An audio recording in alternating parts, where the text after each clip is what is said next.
Et salut à tous, c'est Silver. On se retrouve aujourd'hui pour une vidéo assez drôle.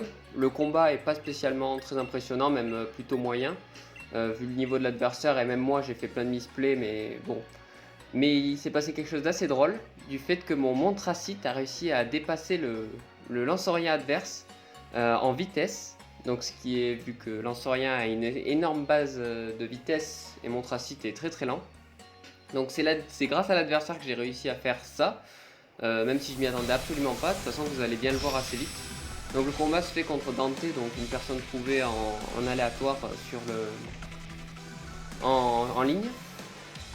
Donc le combat commence et je vais envoyer du coup mon Montracite directement pour poser les pièges de roc et tout le attaquant, et lui il va envoyer Rotom. Donc du coup voilà, le combat commence et il va commencer à faire un Volt Switch. Donc je me dis bon ben normal, hein, vu que je suis un type proche, je peux lui faire des gros dégâts avec lame de roc. Mais je me dis, je vais quand même poser les pièges de roc, ça fait les pièges de roc cadeau. Donc le Volt Switch, donc il change de Pokémon. Et là il va envoyer son Mimikyu, il me semble que c'est ça. Je comprends pas spécialement pourquoi il fait ça, mais en tout cas il l'envoie. Évidemment il mettait pas mal de temps à jouer, je suis désolé pour ça, mais il fallait bien qu'il réfléchisse. Donc il envoie son Mimikyu, et je vais faire du coup les pièges de roc. Donc les pièges de roc sont posés. Certes le Fantomas il n'est pas tombé, mais je me rattrape du coup en voulant faire un peu troller pour le brûler si jamais il essaie de se placer et faire une danse lame. Je sais qu'il a peut-être provoque, c'est le moment de le vérifier justement. Et il va switch et remettre son Rotom. Donc là je commence à me dire oui, il doit avoir des fogs mais pas du tout, vu qu'il prend il prend les pièges de roc, enfin peut-être avoir des fogs mais c'est souvent joué avec les grosses bottes. Donc là je me dis bon ben go lui faire des dégâts, hein. C'est le moment de faire les dégâts. Et donc il va me faire tour de magie. Donc tour de magie qui va me donner donc son item et prendre le mien. Donc lui va récupérer la Bicitrus et moi je vais prendre du coup le Choice Scarf. Je me dis oui d'accord, ça va m'emmerder, surtout que je rate la lame de roc. Donc je me dis bon autant le retenter, hein. Je pense pas pouvoir le dépasser encore en vitesse le Rotom, mais je me dis bon ben on va essayer de lui faire quelques petits dégâts. De toute façon il peut pas vraiment me toucher, à part me faire peut-être l'attaque tonnerre, et là il me fait surchauffe. Alors là j'y comprends plus rien, surtout qu'en plus mon trafic il a le talent turbine, qui fait que du coup j'ai boosté ma vitesse de 3 crans. Donc déjà ça va me faire une bonne hausse en vitesse, et en plus de ça avec le Choice Car ça va encore me booster la vitesse. Donc c'est grâce au Rotom du coup que j'ai réussi à atteindre une telle vitesse. Bon c'était pas du tout le move que je souhaitais faire, hein, au début, de toute façon ça se voit.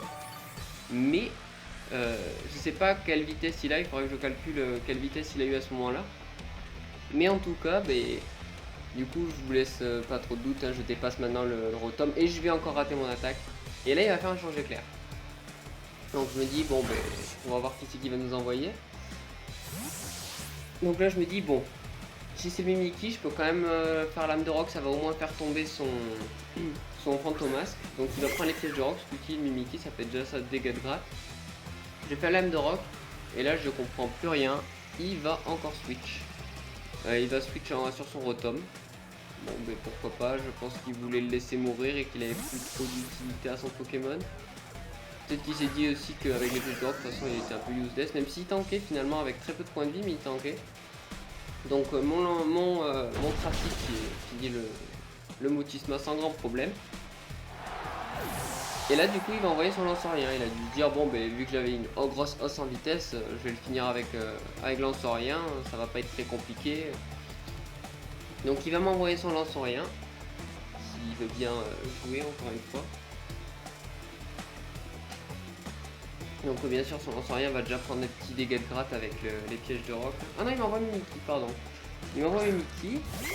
Encore une fois je sais pas trop, je pense qu'il veut vraiment jouer son Mimikyu. Ah oui c'est ça. Du coup là je vais faire lame de roc, je vais lui faire tomber son Fantomasque. Et il va révéler que c'est un Mimikyu avec Life Orb. Donc du coup les dégâts vont tomber assez vite pour le Mimikyu. Qui fait que mon Tracite va se faire quand même mine de rien 2 Pokémon. Donc là je veux pas, vu que j'ai le Choice Scarf, hein, je peux faire coder lame de roc évidemment. Il y a juste à espérer que je loupe pas. Donc son Mimikyu fait des dégâts assez ridicules, hein, vu la défense de mon Tracite. Donc je continue lame de roc. Et le but du coup ça va être d'essayer de lui faire un maximum de dégâts. Même si je me remarque quand même que je lui fais des sacrés dégâts par rapport à lui. Ce qui fait que je vais sûrement gagner le duel. Donc il me laisse à 10 points de vie, hein, le life orb qui finit par l'avoir. Et c'est là du coup pardon qu'il va envoyer son lance-rien. Et que le miracle va se passer. Lance-rien qui a quand même une base de vitesse qui est peut-être 4, 5, qui doit être 5 ou 6 fois plus supérieure à mon Tracite. Alors peut-être qu'il a pas fait ses IV l'adversaire et ça m'étonnerait pas vu le niveau de l'adversaire. Même s'il jouait quand même un Rotom avec tour de magie au début, ce qui est pour un débutant ce qui est pas très commun, mais du coup voilà, hein, mon Tracite plus rapide que Dragapult. Donc il va faire Hantise, hein. Donc bon là il va forcément me tuer avec 10 points de vie, donc je tente une attaque dans le vide, hein. Ça sert à rien que de le garder plus longtemps. Ce Pokémon il a déjà fait un énorme taf. Donc évidemment il évite l'attaque et le Hantise qui finit par avoir. Donc mon Tracite, hein, qui a été le Pokémon le plus productif de la team pour l'instant. En même temps il n'y a eu que lui. Et du coup je vais décider d'envoyer Urshifu. Parce que je me dis bon le Dragapult adverse il me peut pas trop one shot. Mais je peux lui faire des bons dégâts, tant pis s'il meurt, Urshifu il va pas servir à grand chose. Certes il reste l'Hippodocus en face, mais je me dis que les autres Pokémon peuvent pas mal gérer Hippodocus. Donc je vais lui faire un tête de fer, hein, avec mon Choice Band, ça doit lui faire des bons dégâts. Même je pense même que ça tue à ce moment là. Donc il va faire Draco Météore. Et là je me suis dit bon, ça veut dire qu'il est pas de choice. Mais je comprends pas du coup quel objet il peut avoir. Et là du coup il va révéler avec son Draco Météore qu'il avait herbe blanche. Donc ses stats sont remis à 0, mais bon avec le tête de fer ça tue sans grand problème. Donc là je me retrouve avec 3 Pokémon adversifiés dans mon camp. Et lui il se retrouve avec un Pokémon qui est dans ma team, plus Urshifu qui a perdu pas mal de vie. Donc là je me dis bon qu'est-ce qu'il peut faire. Déjà il faut que je vérifie en plus si c'est un physique ou un spécial. Donc justement raison de plus pour laisser mourir mon Urshifu. Et là il va faire un misplay, donc je sais pas du tout pourquoi il fait ça, mais il va faire bouclier royal. Bon, sachant qu'avec mon talent, le talent de Chifour, ce qui fait qu'il va passer, en fait il passe à travers toutes les protections. Donc abri, bouclier royal, blocos. Je pense qu'il a un peu zappé ça, que le Pokémon avait ce talent là, mais bon c'est pas grave. Donc il va quand même prendre un tête de fer supplémentaire. C'est déjà ça, même si malgré ça je pense qu'il pouvait me tuer. Donc encore une fois, 15 ans à jouer l'adversaire. Je me demande même si jamais c'est pas parce qu'il a mis trop de temps à jouer que le Aegislash a fait un bouclier royal. Donc voilà le bouclier royal, le fameux. Le tête de fer du coup qui va faire des dégâts assez ridicules vu qu'il est quand même en forme défensive, le Aegislash, donc j'ai dû lui faire une vingtaine de points de vie.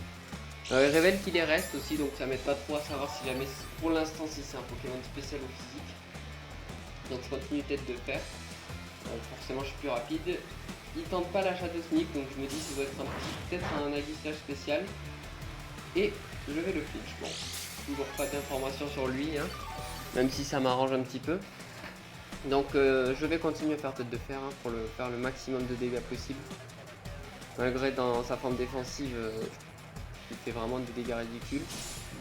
Et il va enfin me révéler qu'il est donc un Aegislash spécial. Et il va me faire une balle ombre, qui va me tuer sans gros problème. Donc on se retrouve du coup avec 3 Pokémon adverses morts, plus moi 2, dont un Aegislash où j'ai pas mal d'informations et moitié en vie. Donc je vais décider d'envoyer l'Hippodocus, parce que c'est le seul Pokémon qui peut lui faire des très bons dégâts vu que je le dépasse pas, mais disons qu'avec un gros séisme ça va lui faire des... Il va pas tanker, même avec la forme défensive. Il peut tenter peut-être de gagner un peu de points de vie en faisant bouclier royal et avec ses restes. Donc je vais tenter le séisme. Et là, il va tenter du coup la balle ombre. Et mine de rien, il va me faire d'énormes dégâts. Je pensais pas qu'Hippodocus pouvait prendre autant de dégâts. Après, c'est un Hippodocus défensif plus que défense spéciale. Mais il a une grosse base en point de vie, mais je pense pas prendre aussi cher. Et je vais le tuer. Donc une menace en moins, parce qu'il peut être dangereux ce Pokémon quand même. Donc les restes qui me soignent. Et là du coup il va envoyer un autre Pokémon, je sais même plus qui c'est qu'il envoie. Il me semble dans ses souvenirs qu'il a... Oui, il envoie son Hippodocus à lui. Donc là je me dis bon ça va être un speed taille. Je vais essayer de me soigner pour voir quelle attaque il va me faire. Bon lui c'est un Hippodocus avec sable volant. Moi je préfère le jouer avec l'autre set parce que ça me fait des dégâts dans ma team. Je sais que c'est un set qui est moisi, mais je préfère ne pas avoir de talent plutôt que d'avoir la tempête de sable et que ça me fait des dégâts. De toute façon le talent de Hippodocus c'est le talent qui fait que sous la tempête de sable il a des boosts en statistiques en défense. En attaque pardon. Les attaques roche, sol et tout ça. Bon c'est vu que l'adversaire l'a mis, mais la tempête de sable ça s'active pour moi. Mais là du coup je fais un truc que je m'y attendais absolument pas, il va Gigamax, je me dis bon ben c'est nickel, comme ça je pense pouvoir faire un peu ses attaques. Et je vais pouvoir me soigner et faire passer son Dynamax petit à petit. Sauf qu'il révèle qu'il a Cryomax. Donc je savais même pas que ce Pokémon avait une attaque glace, donc son attaque c'est sûrement Progivre. Qui va donc nous one-shotter sans grande surprise. Hein. Donc j'ai appris oui que ce Pokémon avait Progivre, ça me servira pour les prochaines fois. Là je me dis oh là là attends, là j'ai un Hippodocus Gigamax. Surtout qu'il a une attaque glace, donc c'est-à-dire il a un combo sol glace. Donc je me dis je vais envoyer Celebi et double switch sur Corviknight. Donc là j'hésite un petit peu hein, vu que s'il me fait une attaque sol ça va me faire de gros dégâts à mon dernier Pokémon. Donc je préfère envoyer Celebi, prendre une attaque glace avec Corvus pour temporiser un petit peu. Même si jamais je pense pas qu'il ait d'autres attaques pour taper Corvus. Mais je préfère faire cette méthode là, au moins je suis sûr de ce qu'il va faire. Plutôt qu'il me sorte une attaque feu parce qu'il a aussi trop feu il me semble. Donc je préfère ça. Comme ça au moins je vérifie un peu son set et puis ça me permet de temporiser un peu le Gigamax. Donc je re-switch et là il va bien faire une attaque glace. Donc je vais prendre des dégâts assez ridicules. Et vu que Corviknight est quand même très défensif et plus un set défensif que j'ai mis. C'est pour ça que je joue avec Big Slash et Gonflex. Donc voilà, faire beaucoup de dégâts pour un Gigamax, c'est pas trop mal quand il attaque neutre. Donc là je me dis, bon, je peux pas remettre Celebi, parce qu'il va sûrement me refaire l'attaque glace. Je peux pas mettre l'autre Pokémon, parce qu'imaginons qu'il anticipe le fait que je fasse atterrissage pour temporiser son Gigamax. Et il risque de me faire des gros dégâts aussi, donc je me dis, bon, bah, je vais continuer avec Corvus. De toute façon, il est pas en danger. J'ai perdu Gonflette, je me dis, il faut vraiment que je tank son Dynamax. Même s'il fait une attaque glace, je vais tanker de mieux en mieux. J'essaie juste de prévoir de faire atterrissage à un moment où je suis sûr qu'il ne fera pas une attaque seule. Ce qui est assez compliqué quand même. Si l'adversaire sait jouer, il peut facilement essayer d'anticiper le fait que je fasse atterrissage. Mais comme je vous dis, c'est un combat où l'adversaire n'a pas l'air de savoir très bien jouer, je pense qu'il débute aussi. Donc là, je vais tenter le Big Slash pour voir combien de dégâts je lui fais. En espérant qu'il n'y ait pas Paresse, parce qu'avec Paresse ça risque d'être très compliqué de le passer. Donc je lui fais pas d'énormes dégâts. Hein. Une attaque qui est pas très stabée. Et en plus ça il révèle qu'il a le casque brut.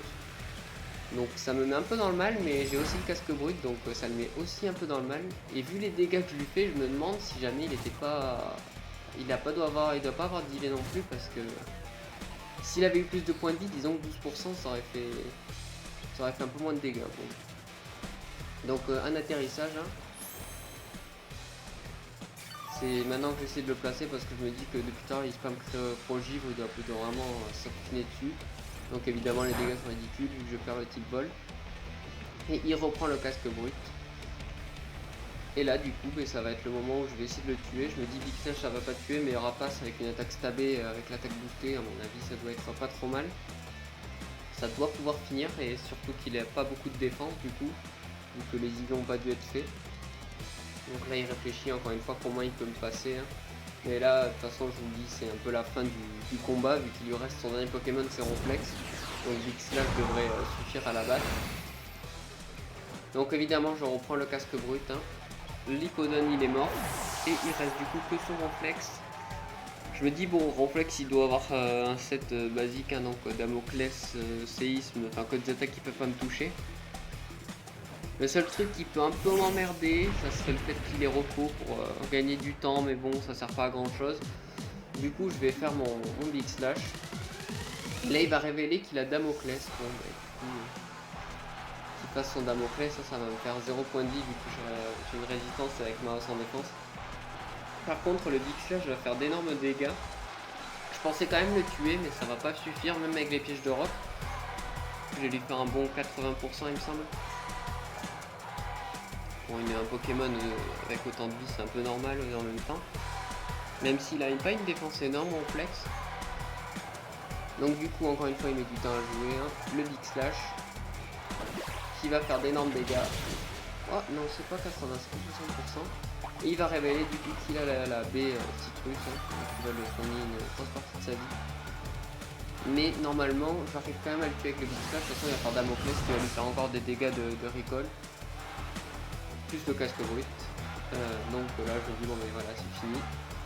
Donc le combat, comme je vous l'ai dit, pas très impressionnant. C'est juste le fait que je vais vous montrer quand même le Montracite qui arrive à dépasser en vitesse l'adversaire. Franchement, ça c'était assez marrant. Mais voilà, voilà, je vous dis à la prochaine pour une prochaine vidéo. On se laisse du coup sur la mort du Ronflex. Et à la prochaine. Ciao.